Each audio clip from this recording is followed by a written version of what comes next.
नमस्कार दोस्तों, स्वागत है आप सभी का हमारे और आपके इस शो में, जहां पे मैं आपको 10 से 15 मिनट के शॉर्ट वीडियोस के साथ सिखाती हूं पूरे की पूरे एक टॉपिक की सारी ट्रिक्स। तो आज का हमारा टॉपिक है क्यूब्स एंड डाइस, यानी कि घन और पासा। आप चाहे एसएससी के एग्जाम की तैयारी कर लो, आप चाहे रेलवे के एग्जाम की तैयारी कर लो, आप चाहे किसी भी स्टेट लेवल के एग्जाम की तैयारी कर लो, घन और पासा एक ऐसा टॉपिक है जो कि हर एक एग्जाम में पूछा जाता है। हर एक खाने में नमक की तरह हर एक पेपर में क्यूब्स एंड डाइस के क्वेश्चंस डाले जाते हैं। तो आइए चलिए शुरू करते हैं क्यूब्स एंड डाइस की ट्रिक्स के साथ।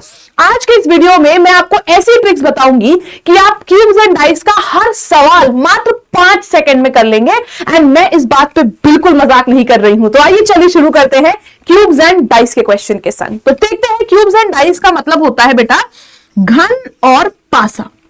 दोनों अलग अलग टाइप के क्वेश्चन होते हैं। सबसे पहले हम बात करते हैं घन की।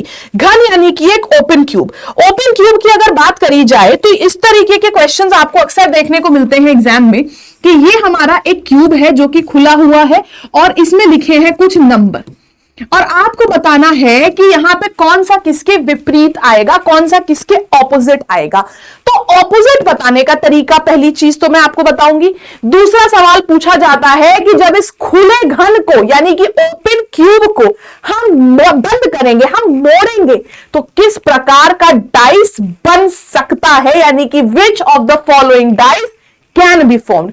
तीसरा सवाल पूछता है which of the following dice can not be formed. तो पहला टाइप का सवाल होता है ऑपोजिट बताना, विच कैन बी फॉर्म्ड, कौन सा बन सकता है कौन सा नहीं बन सकता। इन तीनों ही टाइप के सवाल के जवाब अगले 5 सेकंड में आपको मिल जाएंगे।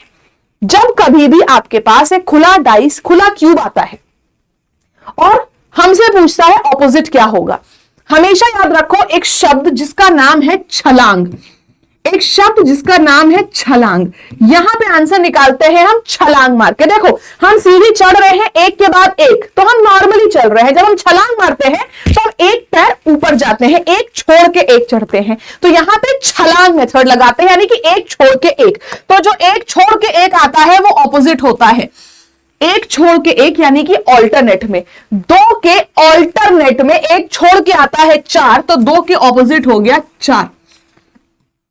3 के ऑल्टरनेट में है 5, तो 3 के ऑपोजिट हो गया 5, और जो बाहर निकले होंगे वो हमेशा ऑपोजिट होंगे। 6 के ऑपोजिट हो गया 1, 6 के ऑपोजिट हो गया 1। तो हमने क्या देखा, हमने सीखा छलांग मेथड। 2 से छलांग मारी 4 पे आए, 2 के ऑपोजिट 4, एक छोड़ के आना है, मतलब एक छोड़ के आए छलांग मार के 4 पे, 2 के विपरीत हो गया 4, 3 के विपरीत 5, 1 के विपरीत 6। इसी प्रकार से आपका एक इस तरीके का फिगर मिलता है आपको। यहां पर किसके विपरीत क्या आएगा, आइए चलिए देख लेते हैं। 1 से छलांग मारी 3, 1 के विपरीत हो गया 3। 4 से छलांग मारी 6, 4 के विपरीत हो गया 6। बची 2 संख्याएं, 2 और 5, तो 2 के विपरीत यानी कि 2 के ऑपोजिट हो गया 5। ये आ गए हमारे ऑपोजिट पेयर इस वाले फिगर में। इसी तरीके का एक और फिगर आ गया हमारे पास, ये वाला। अब इसमें भी हमें अगर बताना है कौन से ऑपोजिट है, आराम से बता लेंगे 5 सेकंड के अंदर। कैसे, छलांग मार के 1 के ऑपोजिट आ गया 5, 3 के ऑपोजिट आ गया 6 और 2 के ऑपोजिट आ गया 4। तो ये हो गए हमारे ऑपोजिट पेयर, ये हो गए हमारे ऑपोजिट पेयर। तो ऑपोजिट कैसे निकालना है, छलांग मार के एक छोड़ के दूसरे वाले पे कूदना है, यानी कि जिसको हम कहते हैं ऑल्टरनेट। छलांग यानी कि हमें जाना है ऑल्टरनेट नंबर पे, ऑल्टरनेट यानी कि एक छोड़ के जो नंबर आएगा उस पे जाना है, तो हमें ऑपोजिट मिल जाएगा। लेकिन अब बात आती है, अगर इस खुले क्यूब को हम मोड़ेंगे तो कौन सा बनेगा कौन सा नहीं बनेगा, ये कैसे पता चलेगा। हमेशा याद रखना कि जो विपरीत है वो कभी भी बगल में नहीं आएगा। जैसे कि अगर मैं कहूं बीजेपी और कांग्रेस विपरीत है, तो क्या बीजेपी और कांग्रेस साथ में आ सकते हैं, नहीं आ सकते हैं।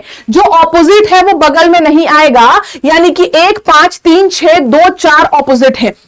तो अगर मैं आपसे यहां पे क्वेश्चन में कह दो कि ये मैंने एक डाइस बना दिया, यहां पे क्या ऑपोजिट है, 1, 5, 3, 6, 2, 4, 1, 5, 3, 6, 2, 4। मैंने कह दिया 1 के विपरीत 1, 2 एंड 4। मैंने ये क्यूब बना दिया। यार डाइस क्या बन सकता है यहां से, खुलने के बाद जो हमारा था, क्या ये क्यूब बन सकता है? नहीं बन सकता। क्यों नहीं बन सकता? क्योंकि हमने देखा 2 के ऑपोजिट है 4 और यहां 2 के बगल में आ रहा है। जो ऑपोजिट है वो बगल में कैसे आएगा? क्योंकि 2 यहां है अगर, तो 4 तो इसके इस तरफ होना चाहिए ना, इधर की तरफ। ऑपोजिट बगल में कैसे आ रहा है? बगल में नहीं आ सकता। जो ऑपोजिट है वो बगल में कभी नहीं आएगा। तो इससे हमें पता चलेगा कौन सा क्यूब बनेगा, कौन सा क्यूब नहीं बनेगा। जैसे कि आपके पास ये सवाल है, पहले तो यहां तो ऑपोजिट बताना है। सवाल हमसे कहता है ऑपोजिट बताना है कि 5 के विपरीत क्या आएगा। 5 के विपरीत क्या आएगा? 5 कहां है? देखो बाहर, अभी बताया था बाहर वाले ऑपोजिट होते हैं। 5 के ऑपोजिट हो जाएगा 3। अभी बताया था बाहर वाले ऑपोजिट होते हैं, 5 के ऑपोजिट हो जाएगा 3। आसान सवाल था। और अगर पूरा करना चाहो, पूरा बताना है, तो 1 के ऑपोजिट हो गया 4, छलांग लगाई। 2 के ऑपोजिट हो गया 6, छलांग लगाई। बचे 3 और 5, 3 के ऑपोजिट हो गया 5। आप ऐसे भी निकाल सकते थे, हमने ये निकाल लिया। अब आता है दूसरे टाइप का सवाल कि अगर हम इस खुले क्यूब को मोड़ेंगे तो which of the following can be formed, कौन सा बनाया जा सकता है। तो कैसे पता चलेगा कौन सा बनाया जा सकता है? आइए देखते हैं। इसको मोड़ा, ए के ऑपोजिट डी आया, ठीक, बी के ऑपोजिट ई आया, ठीक, एन के ऑपोजिट ओ, जो बाहर है वो ऑपोजिट हो जाएंगे, एन के ऑपोजिट ओ। अब हमने ये देख लिया। अब हमने क्या देखा? ए के ऑपोजिट है डी। अभी बताया था जो ऑपोजिट है वो बगल में नहीं आएगा, और पहले ही ऑप्शन में हमने देखा ए के बगल में डी आ रहा था। भाई ये तो गलत है, ये तो नहीं बन सकता, ये वाला एलिमिनेट हो गया। फिर हमारा आता है एन बी ओ। एन और ओ ऑपोजिट है, बगल में कैसे आ गए? नहीं आ सकता, ठीक है। फिर एडी फिर से आपको दिख गया, ए के ऑपोजिट डी, ये भी नहीं बन सकता। 4 में से 3 ऑप्शन चलेगा, एक बचा ए बी ओ, ये बन सकता है। देखो ए बी ओ तीनों अलग अलग पेयर से हैं, तो ये हमारा बनाया जा सकता है। अब इसको भी अगर ट्रिक से करना है तो आइए बिना हर एक पेयर को निकाले कैसे करेंगे, इसको भी ट्रिक से करना है। ये तो एक ट्रिक है, ट्रिक के अंदर एक और ट्रिक है।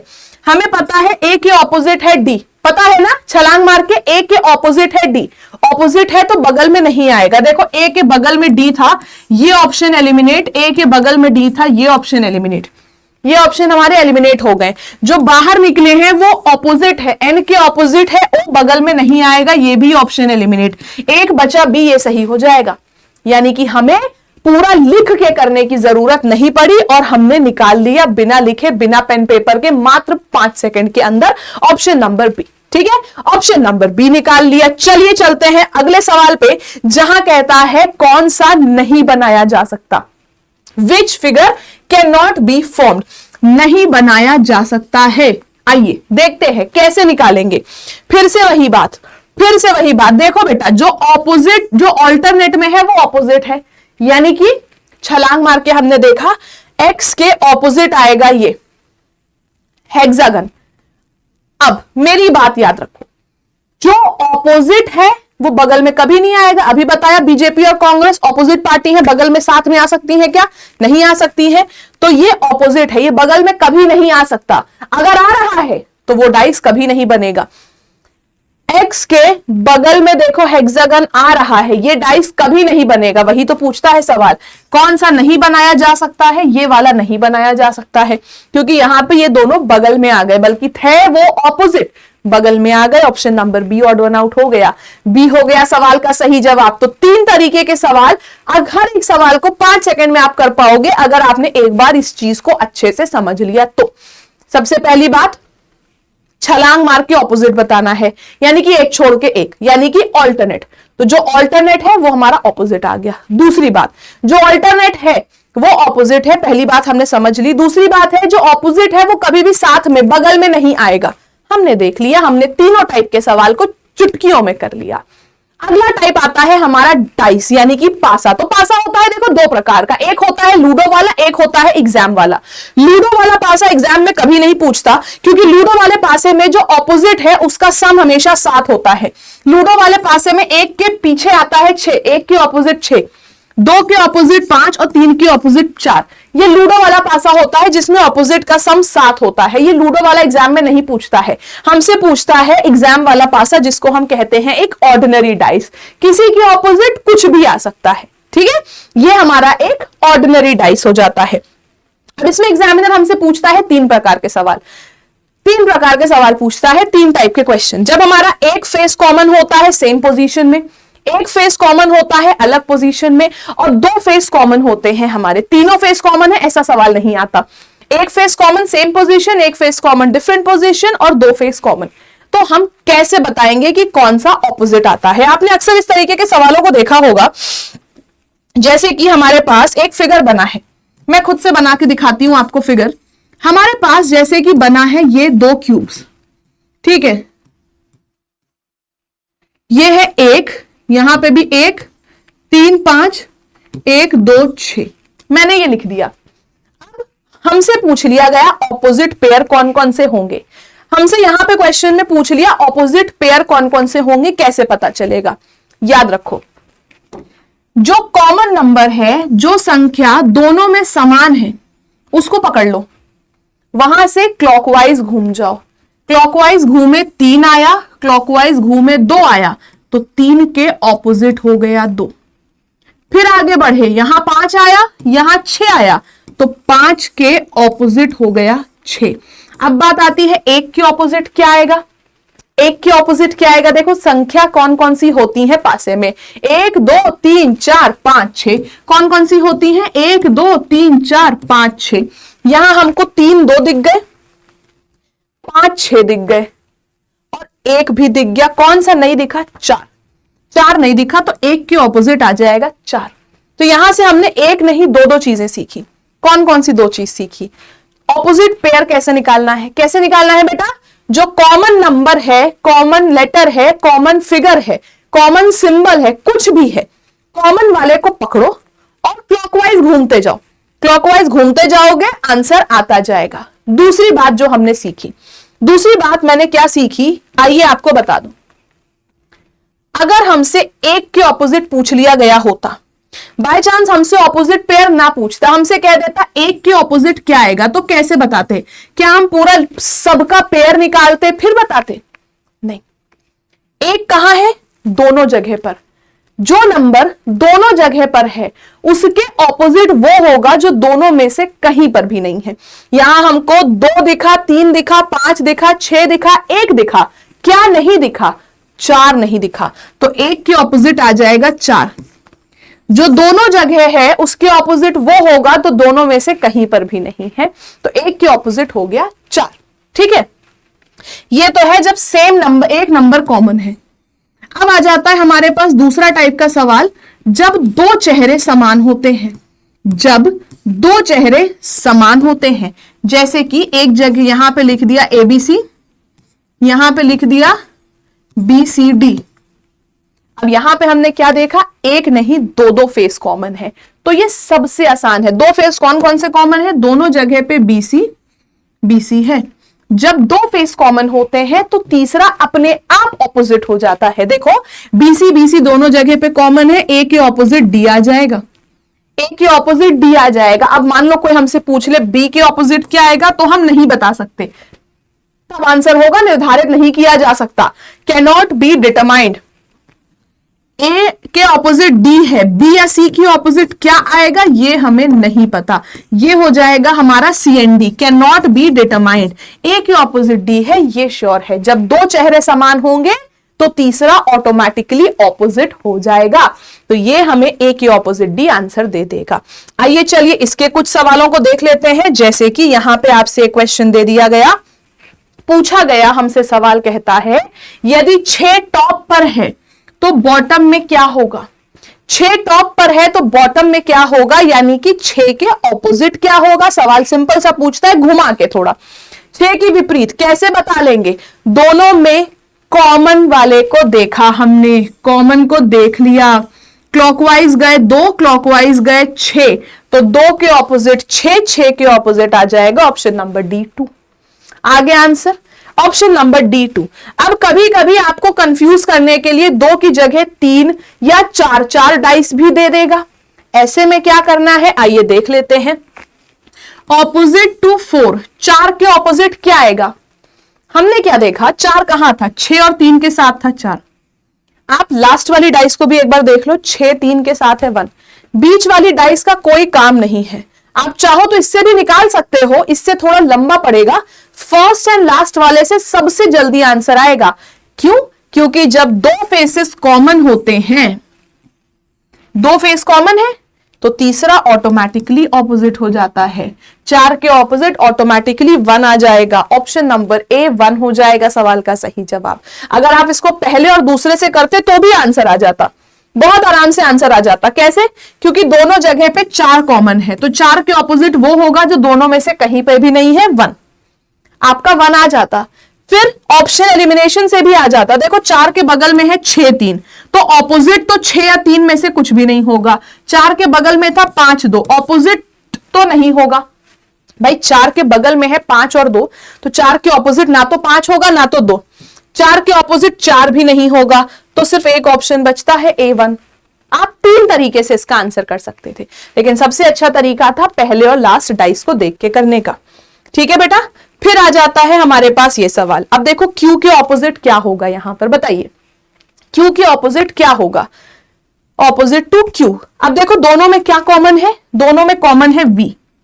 V कॉमन है, क्लॉकवाइज घूमे ZL, कोई मतलब नहीं है ZL का, हमसे कुछ मतलब नहीं है। आगे बढ़ जाओगे Q T, Q के ऑपोजिट हो गया T। अब यहां पे एक और तरीका लोग लगाते हैं कि वो क्लॉकवाइज ना जाके एंटी क्लॉकवाइज चले जाते हैं। ये भी सही है, गलत नहीं है, बस ये ना करना कि एक तरफ तो क्लॉकवाइज जा रहे हो दूसरी तरफ एंटी क्लॉकवाइज नहीं। चाहे क्लॉकवाइज चलो चाहे एंटी क्लॉकवाइज, दोनों सेम तरीके से चलना चाहिए। जैसे V है, यहां क्लॉकवाइज लंबा पड़ेगा तो एक काम करो एंटी क्लॉकवाइज चले गए, एंटी क्लॉकवाइज चले गए। Q के ऑपोजिट आ गया T। Option number A T हो जाएगा सवाल का सही जवाब। ठीक है, नेक्स्ट क्वेश्चन। यहां पे देखो अलग अलग नंबर्स, 1 2 3 4 5 6 नहीं दिया है, यहां दिए हैं कुछ अलग अलग नंबर्स। हमसे क्या पूछता है? ऑपोजिट टू 24, 24 के विपरीत क्या आएगा? सवाल हमारे सामने है। 24 कहां था?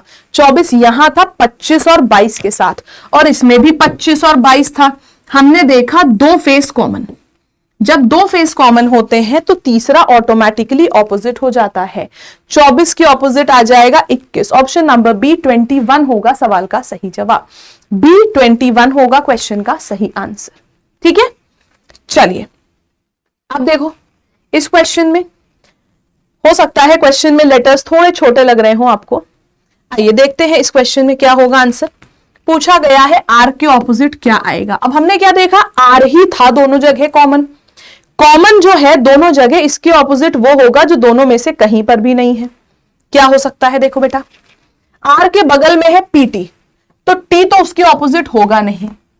आर के बगल में था क्यू यू, तो क्यू यू में से भी उसके ऑपोजिट कोई नहीं आएगा, जो बगल में है वो ऑपोजिट थोड़ी ना आएगा। तो एक ऑप्शन बचता है S. Option number D S, ये हो जाएगा आंसर। अब यहां पे 1 2 3 4 5 6 दिया होता तो हमें पता होता भाई कि सब कुछ दिख रहा है, एक नंबर नहीं दिख रहा, लेकिन यहां तो लेटर्स हैं, कैसे पता चलेगा? या तो आप यहां से देख लो, p q r s t u दे रखा था, ठीक है, हमें p r t q u सब मिल रहा था, एस नहीं मिला था, तो आर के ऑपोजिट एस हो जाएगा। ठीक है, ऑप्शन एलिमिनेशन भी लगा सकते हैं। फिर आ जाता है एस के ऑपोजिट क्या आएगा? A M R S Y R. Common क्या दिखा? आर। क्लॉकवाइज लंबा पड़ रहा था, एंटी क्लॉकवाइज चले गए, ए और एस। एस के ऑपोजिट आ गया a. Option number d a. D a हो गया सवाल का सही जवाब। ठीक है बेटा, तो ये है हमारा मेजर टाइप के क्यूब्स एंड डाइस के क्वेश्चंस। तो क्यूब्स एंड डाइस में हमारे आ जाते हैं मेजर इसी दो तरीके के सवाल, और ये ट्रिक्स जो मैंने आज आपको सिखाई है, अगर आप इनको अच्छे से प्रैक्टिस करते हो तो आप लोगों को मुश्किल से मुश्किल 5 से 7 सेकंड का समय लगेगा कोई भी सवाल को करने में।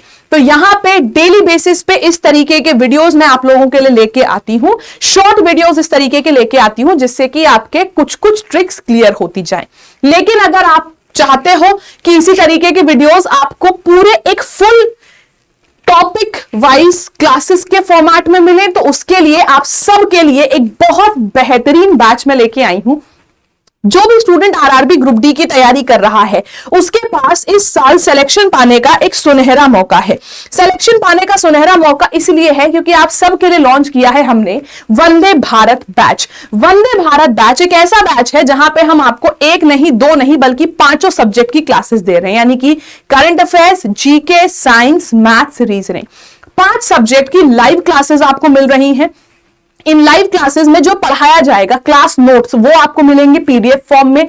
हर क्लास के बाद होमवर्क मिलेगा आपको पीडीएफ फॉर्म में। सारे टीचर्स के संग आप अपने डाउट्स डिस्कस कर सकते हो डाउट सेशन के फॉर्म में। आप लोगों को 300 से अधिक घंटे की लाइव क्लासेस मिलेंगी इस बैच में, और इन सारी क्लासेस की रिकॉर्डिंग आपके पास रहेगी 1 साल तक, क्योंकि बैच की वैलिडिटी है 1 साल। ठीक है, सबसे जरूरी चीज, इस बैच में आपको वीओडी कोर्स भी मिल रहा है, यानी कि प्री रिकॉर्डेड कोर्स भी आपके पास रहेगा। लाइव कोर्स भी चलेगा, प्री रिकॉर्डेड भी आपके पास रहेगा। 5 सब्जेक्ट की क्लासेस, इतना सब कुछ मिल रहा है, तो मैम इसका प्राइस तो बहुत ज्यादा होगा। अगर मैं इसका प्राइस आपको बता दूंगी तो आपके होश उड़ जाएंगे। आपको मालूम है इस बैच का प्राइस है 1300 रुपए, 1299 रुपए, लेकिन क्योंकि अभी ये बैच जस्ट लॉन्च हुआ है और इसमें क्लासेस शुरू नहीं हुई है, तो अगले 4 दिन तक इस बैच का प्राइस है 1299 से घट के सिर्फ 499 रुपए। सिर्फ 500 रुपए में 5 सब्जेक्ट्स की क्लासेस आपको मिल रही है 1 साल की वैलिडिटी के संग। तो सिर्फ 499 इसका प्राइस पड़ेगा अगर आप लैब 312 कूपन कोड का यूज करते हैं तो लैब 312 कूपन कोड का इस्तेमाल करके 499 रुपए में आप वंदे भारत बैच खरीद सकते हैं हमारे एप्लीकेशन लैब पर या हमारी वेबसाइट lab.live पर। बैच खरीदने का तरीका एकदम आसान है। आप हमारी वेबसाइट पर जाएंगे, वेबसाइट पर जाने के बाद वेबसाइट खुलेगी कुछ इस प्रकार से। वहां जाना है आपको लाइव कोर्सेज पर। लाइव कोर्सेज पर आप जाओगे और लाइव कोर्सेज पर जाने के बाद आपको दिखेगा हमारा वंदे भारत बैच। इसमें आपको बाय नाउ पे क्लिक कर देना है। कूपन कोड यहां से लगाने को बोलेगा। आप अगर कूपन कोड लगा देते हैं तो आपको और डिस्काउंट मिल जाएगा। कूपन कोड लैब 312 लगा के अप्लाई कर दिया, 489 का आपको 499 का कोर्स और 10 रुपए सस्ता 489 का मिल गया। आपने क्लिक करा यहां पे और प्रोसीड टू चेकआउट कर दिया। उसके बाद चाहे credit card, debit card, UPI या नेट बैंकिंग से पेमेंट कर दिया। सपोज आपने यूपीआई सेलेक्ट किया, क्यूआर कोड दिखा, आपने क्यूआर स्कैन किया और पेमेंट कर दिया। तो इस तरीके से आप हमारा जो नया लॉन्च किया है ये बैच आरआरबी ग्रुप डी के लिए वंदे भारत बैच, इसमें एडमिशन ले सकते हैं। इसकी क्लासेस 15 फेब से शुरू हो रही हैं और अगले 4 दिन तक है सिर्फ ये 499 का ऑफर। उसके बाद इसका प्राइस बढ़ के 600-700 के करीब कुछ जाने वाला है। तो उससे पहले आप लोग इस बैच में एडमिशन ले लें तो आप लोगों के लिए काफी किफायती रहेगा। और अगर वीडियो पसंद आया है तो कॉमेंट करके जरूर बताएं कि कैसी लगी आपको क्यूब्स एंड डाइस की ट्रिक। कल फिर से मिलते हैं सेम टाइम पर, सेम यूट्यूब चैनल पर एक और बहुत बेहतरीन से वीडियो के संग। तब तक के लिए bye bye, take care, thank you.